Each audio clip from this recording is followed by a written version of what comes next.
Here, we'll start like that, and I'll dip him. It's starting in a second. Skol, everybody. We are recapping the Vikings and the Lions. So we have one little lion and a Vikings hat.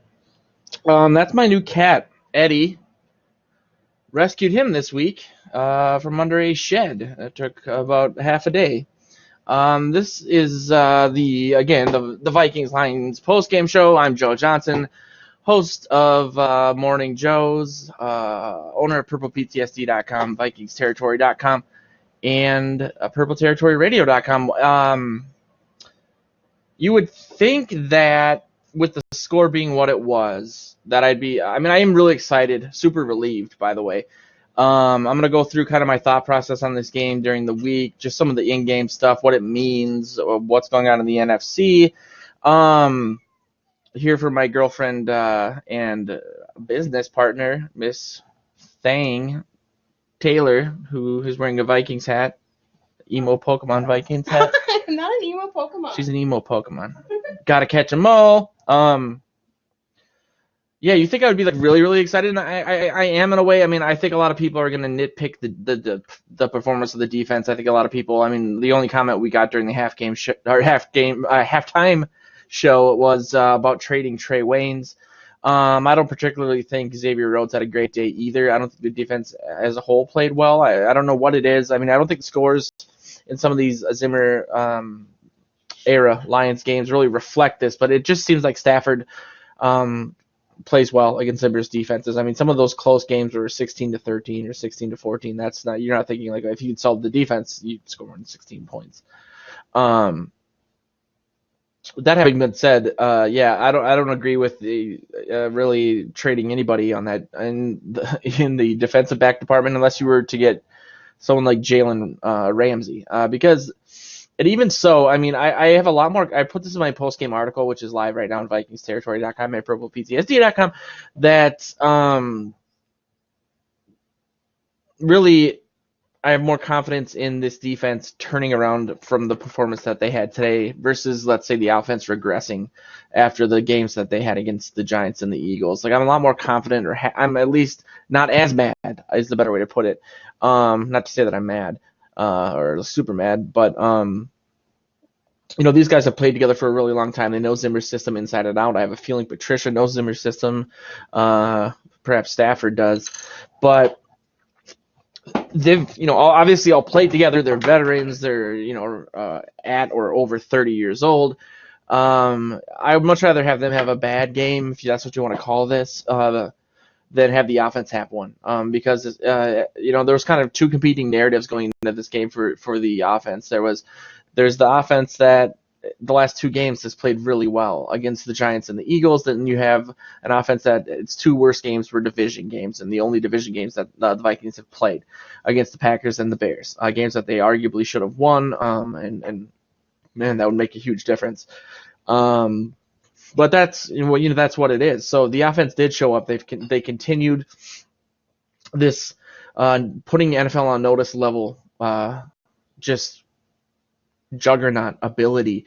Adam Thielen, who arguably is the heart of this offense, goes out making a spectacular grab. I mean, I think Taylor, who if you didn't know, she was a Packers fan, and after holding her underwater for a really long time, I got her to finally agree to come to the dark side. And who would you say is your favorite player so far? Based on she likes players that are gritty and tough, like me, gangster. Probably Diggs and Thielen, obviously, which is really predictable. Thielen, that was a graceful catch. That was beautiful. He must do Pilates or yoga, but he pulled a hammy on that. At first, people were worried that maybe he hit the wall behind the end zone, Gus Frerotte style. At least this would have been unintentional. So he goes out. That's pretty scary. The Vikings were helped in that, though, that with the injury bug going around with Darius Slay leaving and Kerryon Johnson leaving the game, losing your starting back and doing there was things that the defense did that like allowing that touchdown before halftime. That's I mean, I'm sure Zimmer's telling them that's unacceptable. I'm sure they know that.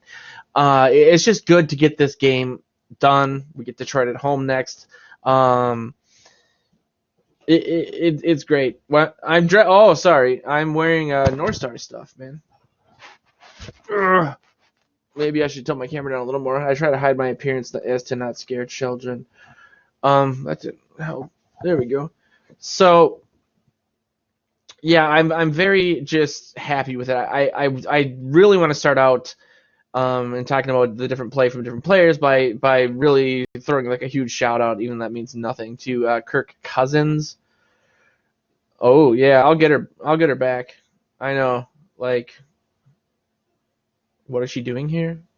Does she need help? There's a lot of she raises more questions than she answers. Cousins gets a lot of heat, and I think there's a myriad of reasons for that. A lot of people were really emotionally attached to what Case Keenum did, and they're still talking about that. And for whatever reason, people in Minnesota get really weird about contracts. I'm sure that's the case everywhere, but it almost feels a little more palpable here just because Minnesota is known as kind of the adage was that the number one like market for selling Oldsmobiles was Minnesota because they thought Buicks were too fancy. Like, it's a really blue collar state, but almost in a Scandinavian sort of way. So people just don't like the fact that he's making all this money, and they think if he's making this money, then he should play to this level of expectation. I'm starting to really believe that Cousins. There was a lot more about Cousins' issues last season than really people tied together. There was a lot. He had this is obvious. People know this. He had no run game last year, the entire season. The offensive line was garbage. There were games though that he played like he's playing right now, especially early in the season. Both Packers games, even though that one was later in the season. That Rams game that was a little similar to this Lions game in that it was kind of a shootout. And Cousins was on fire in that game. Anyone is going to break down under those circumstances, like how things ended last year. On top of that, you had the offensive coordinator and John DeFilippo battling with the head coach, which makes zero sense. If you're a head coach, you can make somebody do something. You don't just mention it in the media. There's just no one really focusing on, okay, we paid this guy this much money. Let's find out what he can do. Maybe let's find out how he works in our system. It was just like, run the ball more. I don't want to. I think now with Stefanski and Kubiak, tons of props to Kubiak and Dennison for what he's doing with the offensive line and the run game, that it took him a couple games to figure out how Kirk can best work in this system with these players. I put this in my game recap article, but I really believe that, and I said it when I was arguing we should get him, that I don't think is an elite quarterback or ever will be. He won't be a Tom Brady or a Drew Brees, but he could be an elite system guy. And I know system guy sounds like game manager, which sounds like how can you be an elite at being mediocre. You can do that when you have a ton of talent around you. You don't need him to make a ton of crazy throws, even though he's been making them. But just be efficient, get the ball, distribute the ball like a point guard. You don't necessarily need him to put the whole team on his shoulders like he was doing last season. That's not his jam. You give him a little bit of time. Then you figure out that he likes to, for whatever reason, he's better when he's running, when he's mobile. Doing play action rollouts or bootlegs. I think maybe that shuts his mind down a little bit because I think he does tend to overthink things. But I think they're seeing what the recipe for success with Cousins is in this system, or what system they could meld, especially with Kubiak coming in to best benefit Cousins. Kubiak is really slept on, in my opinion, in regards to the success that he's had in this league. He's been around forever, but this last decade, the Ravens, the Texans, the Broncos. He really, especially with the latter two, the Broncos and the Ravens, he would turn mediocre teams' offenses into top 10 ones. Same personnel, over the offseason. You do that with this Vikings offense, same personnel, that's what we're seeing now. I think it just took a couple games to get there. I think the line didn't help a whole lot in the Bears game. I'm not excusing how Cousins played. You can't play it that way. You can't make that throw in Green Bay either. I think, though, that they found what is going to work for them. And right now, I think it's just too much for opposing teams. I mean, even without Adam Thielen, look what happened. So obviously you think with Thielen being out that Diggs is going to have a huge day. He did. His final line was, I think, like 142 yards. He had a two. Wait a minute. I'm confusing him with Dalvin Cook actually, because of something Kirby said. Diggs had. Dude, this is really good content. 142 yards. What am I doing? No touchdowns. I will give him credit for that big clutch catch at the end of the game, the run after the catch. But I'm sorry I keep plugging my postgame article. I'm not going to. I think I'm a Diggs guy, but some of the stuff he does is obviously irking me. If you're that critical of your teammate to the point, especially like what he did with the press conference, to the point that like he feels that he has to apologize in what Cousins did, more so towards Thielen, but you put him in that corner because you're not happy with the way he's playing, and you make that known. And then you go out in 2 games in a row. You fumble a ball in this game. You caused an interception in the last one. We recovered the fumble, but you still fumbled it. He very well should have had that touchdown. I think in the third quarter, even the Spielman's brother was like, "Yeah, you have to make that catch." I honestly think that's why you don't do that, because mistakes happen, and if you're a part of a team, keep it internal. You can be as mad as you want. You can be frustrated, but the way he handled it was juvenile and not helpful. And now he's not. I mean, this isn't really what Diggs is known for. I think maybe he's putting too much pressure on himself because of that, but that's why you don't do it. Because now he should basically create a podcast, which you can email me if you want to, and go on and apologize to Cousins. I mean, I'm sure he will privately. I don't know. He wouldn't do that. I'm just saying that's not how football works, but you get what I mean. I mean, he pushed him into that corner. Cousins clearly plays well when he's in that corner, which is surprising because you feel like when he's not playing well, he's got too much pressure. But then it must hit this fight or flight level where he gets to that, you like that level of play, and he is looking really, really good.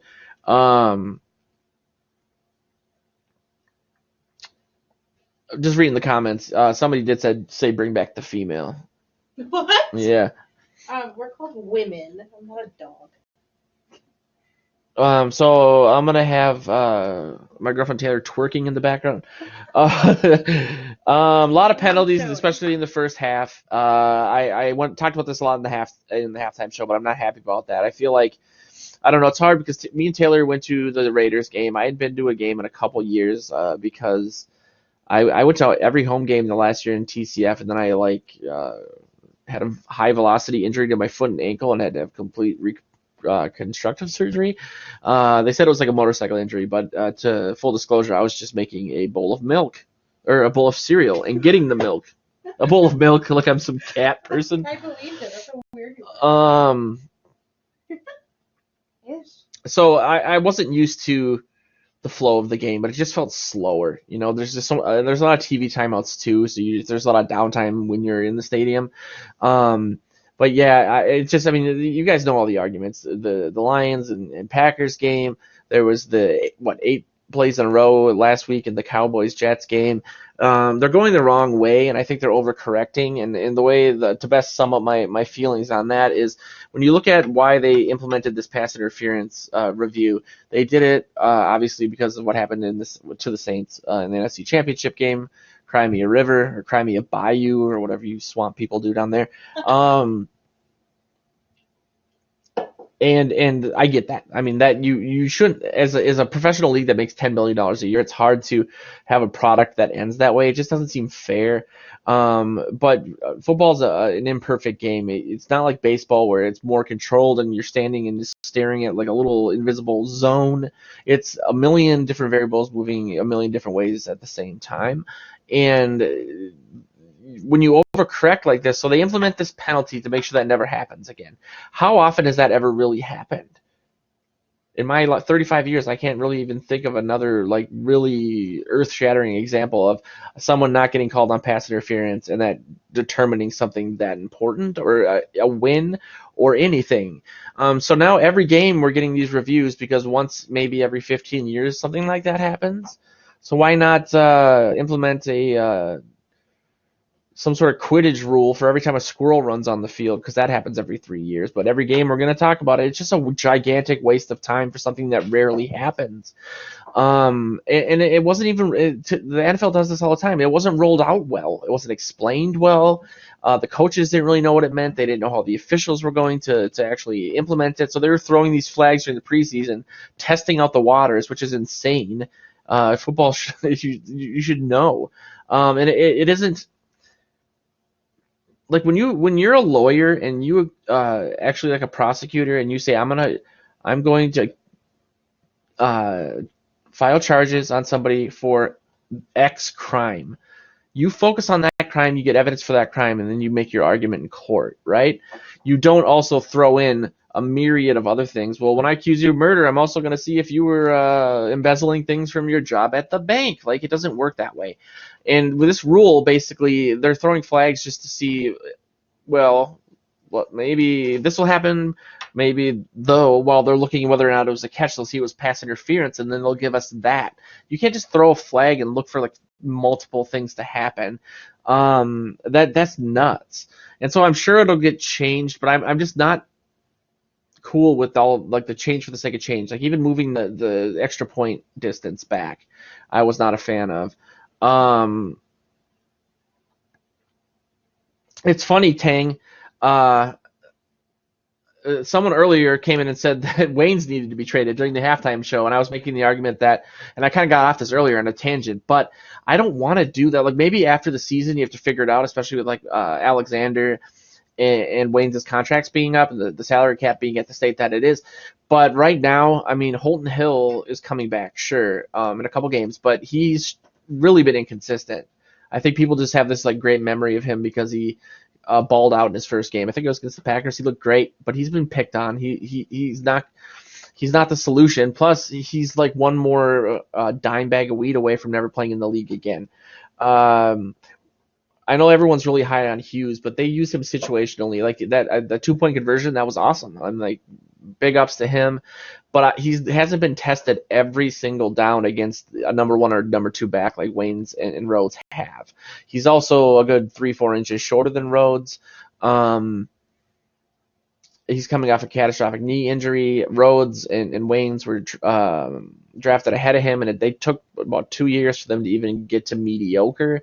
And this defense, this game not being the best example of it, but this defense has been playing really, really well. And I don't. That's why I wasn't even a proponent of the Jalen Ramsey trade. For one reason, because a lot of people are throwing digs in on that, and you would maybe get an improvement on defense. A defense that up until this game was like 5th in the league in points allowed at 15.5 for what would have been catastrophic for this offense with Thielen. But you look at a game like today, and I've seen some clickbaity videos going around already, like, this is why you shouldn't trade Diggs. I wrote that article 3 weeks ago if you want to read it. It's pretty thorough. Because guys can go down at any minute, and we would have been today, if Diggs was gone, we would have had, Olabisi Johnson, Treadwell. I mean, BB's still out. That's not even a conversation starter for me. It would be the negligible improvement on defense is not worth what you get on offense. Now, go back to what Tang said. The two positions that I'm most worried about are wide receiver and cornerback in regards to depth. Even though they seem to spend a ton of high round picks on corners. Yeah, Tang, I know. So he's saying Hughes and Hill are not quality starters, but they're quality backups. That's my point. But if you trade Rhodes, then who are you gonna put in there? Mackenzie Alexander. Then you have to move Curse to be your basically not every down nickel, but there's a lot of nickel out there. It's just I just said, like I said earlier in the show, I have more confidence in these guys figuring it out. I think Rhodes' issues are. I know people don't believe this a lot, but I think he is really physically just not doing well. I think I would not be surprised if he retired in the next season or two. They made this big deal in the Star Tribune before the season started about, it was the front page of the sports section, and it was all about Rhodes and how he spent the offseason doing more yoga and stretching. And, he talked about the 4 different injuries he had last season, which were like quad, thigh, hammy, his glutes, his back. So that's not 4, but you guys, it was a lot. And that week he came out limping, like you could see it. And I think that if that was his focus this offseason and this is how banged up he is, I don't see how he's, especially with Zimmer going out in the media and kind of saying, play up to your contract. Rhodes didn't have a great season last year, especially up to the standards that we expect from him, but he is not having a good season this year. That having been said, the defense, I just mean at the level of expectation. At this point, though, I think the defense is still playing well. This game could be an outlier, but 15.5 points a game is pretty good. They seem to just have problems with division games, which makes me think that Zimmer's scheme is getting cracked a little bit by those coaches. Yeah. And those are especially for his position. So Tang said, I wouldn't be surprised if his groin and hamstring are always an issue. For what he has to do, I mean, that's the worst thing. A lot of cutting, a lot of running backwards, switching direction. I mean, those are all what you need. You're going in your hammy. It's also why Trey Waynes had such an atrocious shuttle run at the combine, which is why a lot of people didn't want us to draft him. And I said, there's no way this guy runs a 4.2 and then is in the bottom 5 percentile for shuttle runs. And then I got kicked off of Reddit for arguing that. And then they said to start your own site if you think you're so smart. And look at me now. Joker reference. It's hard to say who the MVP of this game is. I really, again, want to give Cousins props because he's doing. He was under a tremendous amount of pressure, and I think he's performed obviously just amazingly. Man, he was the FedEx Air Player of the Week last week. I got an email about that. But Dalvin Cook also, man, he is really showing something. I mean, I put a tweet up during the game saying he is the best all-around running back the Vikings have ever had, with all due respect to Chuck Foreman and Robert Smith, and to a lesser extent Adrian Peterson, and to a much, much, much lesser extent Toby Gerhart.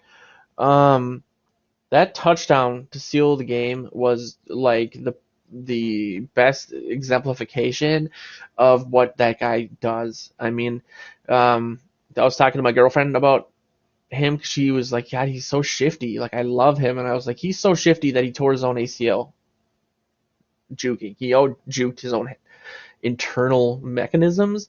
He ran that whole collapse. Most running backs would have been done. He cuts back and then almost at the same time from the left cuts back to the right and then forward to juke past, I forget which line defender that was, but that was just astounding. And it's just great to see what this guy has become, what he's capable of. I mean, he got 25 carries today and a few catches. Like, a lot of people didn't think he'd ever be above a 15 touch per game guy.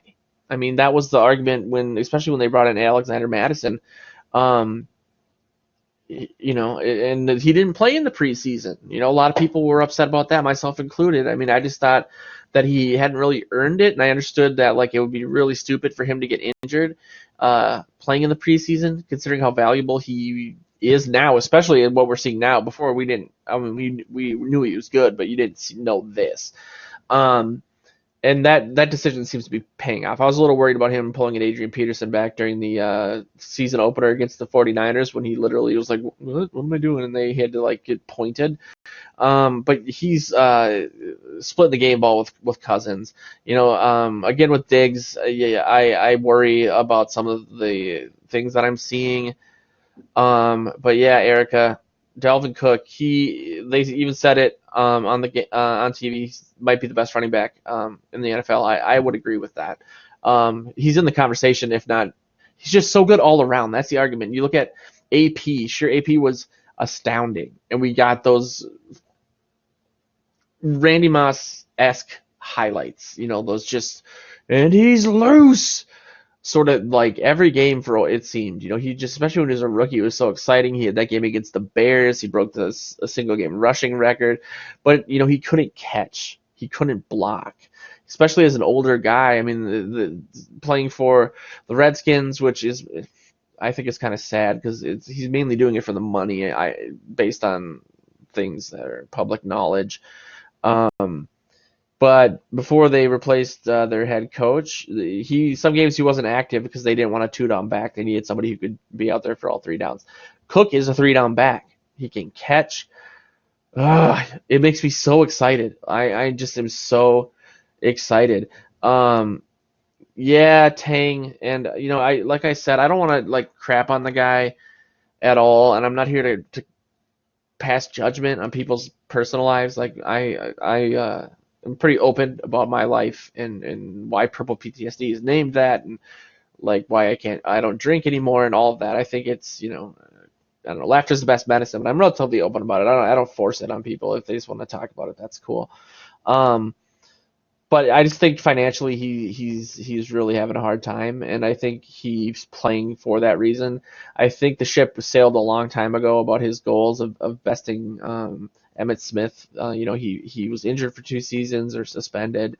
He lost all of his sponsorships. And I'm not also saying like that wasn't deserved. I'm not really talking about that. I'm just saying that it's really sad to see him there. Speaking of the Redskins, though, I just love now. I mean, I don't really want to say like I'm a huge part of the media, but I own 2 relatively big sites, and my podcast does okay. I was one of the first people to really advocate for Cousins coming here. It's actually the first and only argument on the air that I had with Luke Braun, who's now with Locked On Vikings, which maybe this is why. I'm kidding. But it was about that. I mean, I did assume that they'd bring in some interior line help in the draft because this obviously the Cousins stuff was before the draft. But yeah, I just thought that this is what Cousins could do. And I know people are upset about it because of Keenum, and I've heard a lot. I see people still in my neighborhood who still talk about it, and they seem completely oblivious as to what's happened to Keenum's career. But the Vikings, especially back in the mindset they had in 2017, when they're after that they got rid of Kai Forbath, which is another good example. They thought they were close, but they wanted to perfect things. Zimmer tried to perfect his scheme against the Eagles, and we all saw what happened. Then that maybe broke his brain a little bit. Starting last season, he made things way more complicated than needed to be. He didn't let his guys just play. They were thinking too much. They came out slow. They looked bad until Zimmer admitted he relaxed a little bit. They wanted to. I guess they took for granted, and by they I mean guys like Mike Prefer, Spielman, Zimmer, what they had. Kai Forbath again is a good example. He was clutch. That kick he had against the Saints, which was forgotten because of the Minneapolis Miracle, might have been the most clutch kick in team history because of Gary Anderson's 1998 situation. But he wasn't great at extra points. And so they get rid of him. They bring in Daniel Carlson. We know what happens there. And we go through what we did this offseason with Bailey, who clearly, again, shout out to him, has shown when he's put in the right situation, he can be the guy that he shown he has. Granted, he did miss a field goal today. The same thing kind of with Keenum. They liked his escapability. They liked his improvisational ability, but they wanted a guy who wasn't tethered like Keenum was. He had 2 options each play. They kind of really dumbed it down for him. And I don't mean that because he's a dumb guy. More so because I don't know if he could make all the throws, especially on the run. So they bring in Cousins, who's a guy they think can make all the throws because he can. Sorry. But they don't put him in the right situation. It's like a weird hubris thing. It's almost the same thing with Bailey. I've gotten emails from people on Bailey's team basically telling me his frame of mind, because they have to be repeating what they've talked to him about. And there's too much change. You bring in Austin Cutting, you get rid of McDermott before the season starts. You have basically everyone on the team trying out as holder. Then BB does it for some reason, and then you switch it to Colquitt, and that seems to be it. The email from Bailey's team was, the kicker gets all the grief, but he has 1.3 or 1.6 seconds to make a kick, and there's 3 parts to it. And if the holder doesn't know how to hold, it's not going to work. And that made me feel like, the only article that I ever wrote, basically saying that someone needs to be fired. I don't believe in doing that. Joe Oberle, who's on Morning Joes with me, has kind of taught me that these are, real people, and they have families, and just for clicks saying fire this guy, fire that guy, it's gross. And the only article I did that for was for Prefer. I just thought you go through a kicker and punter every year and a half, there's a problem. You bring in Dan Bailey, who has the second best at the time field goal percentage in league history, and he struggles. That's like a canary in the coal mine.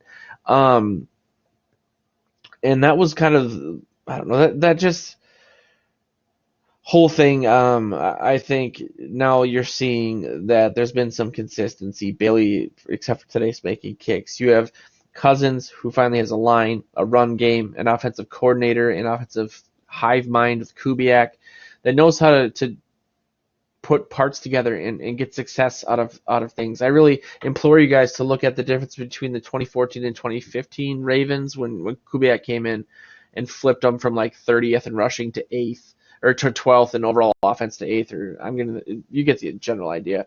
But all in all, I am very, very, very, very happy right now. My favorite thing in the world to do is just watch highlights over and over again, rewatch the game, Sands, crushing doubt and fear, and just have a good week. So I really appreciate everyone tuning in and for your comments. Tang, I will say this. Tang, you're a great guy, man. I hope you subscribe. Eric and Sue, everybody, obviously, smash that button, punch your grandma. AP did carry this team. I just felt like a red dot was going to come up from a Teddy Bridgewater lover. But there were times in 2015, you felt like he carried the offense. Teddy just... I never really was a big Teddy guy. I felt like, imagine having Cousins, what he's been doing the last couple games with Teddy. Teddy couldn't make deep throws because he kind of he wasn't a Vince Young. He was kind of off a bit. Tommy Kramer, the Vikings legend, was on my podcast. He talked about that. I didn't think, Teddy had been working on his throwing motion, but you can even see kind of what he's doing in New Orleans. He's not lighting the league on fire.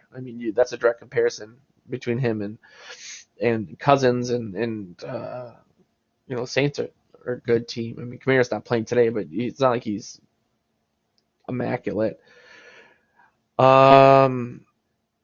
Me too, Erica. She said that 30 points is crazy. I don't want to read too much into it because I'm a generally negative person. Especially when I have more time to think about things. But it just seems, I said this a lot during the week that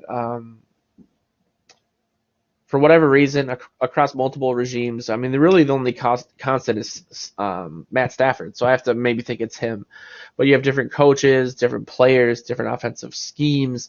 And it just seems like, while they might not give up a ton of points, even in those close games, Stafford had really good, fourth 2-minute drill, setting up the lines to win in the 16-14 game. I think it was in 2014, and there was a game in 2016 that was a 3-pointer as well. So I just think Stafford knows where to find little creases in this defense. And this defense is predicated on a few things. One of it is that you can really rely on the guy next to you, so you don't feel like you're doing too much in your assignment on each play. And you're going to find creases and cracks when you have guys who are not playing up to the potential that they have in the past. And I'm talking about Rhodes and Waynes. But at the same time, I don't believe in blowing it up. I don't think, I think people were really, I get, as someone who is a content creator for this team, the need to write daily and find stuff to talk about, and then also find salacious stuff that you think will get a reaction. I try to really impart on our sites, the less clickbait, the better. We don't have clickbait titles. We just, express our opinion as genuinely as possible, and if people genuinely believe in something that is objectively wrong, that's fine. I love to give people that platform. So I do think there was some of that, not on our network, but other networks that were talking about, demoting Waynes, trading him, trading Rhodes. I just think we need to leave things as they are. I don't see how bringing in or demoting people and bringing in young guys who have a little bit of experience that are coming off of catastrophic injuries, or moving guys who finally are settling into the nickel spot to the starting spot, or taking a guy who seriously got 2 strikes in the NFL already, who fell to be undrafted because of his personal issues, and putting our future into him when he's not played great either. I mean, if you looked at Holton Hill and the output that he had, and just put Trey Waynes' jersey on him, people would say more than they're saying right now. I just think that there's this ingrained dislike for Trey Waynes for whatever reason. I have a really strong belief about it. I mean, I'm not even kidding when I'm telling you I got into this. I started Purple PTSD in 2015 because I got in so many arguments about Trey Waynes not being able to turn because of an article written by Arif Hassan, which was a good article because he just noticed this really weird blip on his combine results, which is that his shuttle run time was atrocious. But I looked into it for 2 seconds and I saw he pulled his groin after he ran his second 40-yard dash attempt. And what is the most important part of your body for running a shuttle run, besides your brain, I guess? Your groin. So that makes sense. I've seen writers heckle Trey Waynes at training camp during goal line drills, which I found to be. I'm not clearly not a professional guy. I mean, look at me. I just thought that was hyper unprofessional. To get a press pass and then use it. You're not even allowed to cheer in the press box. You have to remain quiet. That's one of the main reasons I'm afraid to get a press pass for games. I just thought that was odd. So I think there is an ingrained bias against him, especially. I think people are tired of Xavier Rhodes. I think they really took his Minnesota people really look at contracts. I said this earlier, but he's getting paid X amount. He's a top X whatever he needs. So do the long and the short of it is, well, today's not a great example, but they were 6th in the league in points allowed up until this game. Sure, that got doubled. They were at 15.5. They got doubled, but it's a division game. I've explained all that. I just don't believe in blowing up everything at this point. Zimmer's system's too complex. I like what Hughes has been doing, but they're bringing him in the right way. Next season, we can talk about that. You'll have a whole off season of Hughes playing with the ones as opposed to sporadically going against whomever. Yeah, that's my take on it. I'll probably end up writing an article about it, or I'll just edit this part and then embed it and then collect all them pennies. But yeah, I you guys are great, Tank and Eric. I really appreciate it. I hope you guys do subscribe. I'm gonna be. I hope you guys like my video. I take it that you do. I'm kind of new to doing video stuff this way, but I really want to start doing more of it. I wish you could see my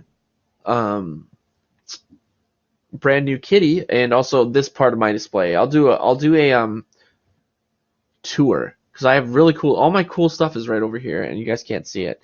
But anyway. This has been me rambling. Probably a cry for help in there somewhere. Evidence of a 72-hour psychiatric hold. I'm kidding. I'm so happy about. It's so funny that that sounded like such an awkward transition. I'm doing fine, mother. Let me have friends. Yeah. I mean, yeah. Lots to talk about. I'll be back tomorrow to talk more about how I feel. I want to go for a walk and maybe listen to some people call into K-Fan. I'm hopefully going to be able to do call-in soon. So if you guys subscribe, you'll be able to call in and talk to me. And Kirby O'Connor will be here too. My girlfriend will be here. She's part of my business, and she's also a brand new Vikings fan. She was a Packers fan. But Skull Vikes, 5-2. Not too shabby. Thanks again, Tang, and Erica. Yeah. Dang, just last shot. Maybe they should put Chase Daniels back in, huh? All right. Skull, guys. I'll see you guys tomorrow, hopefully.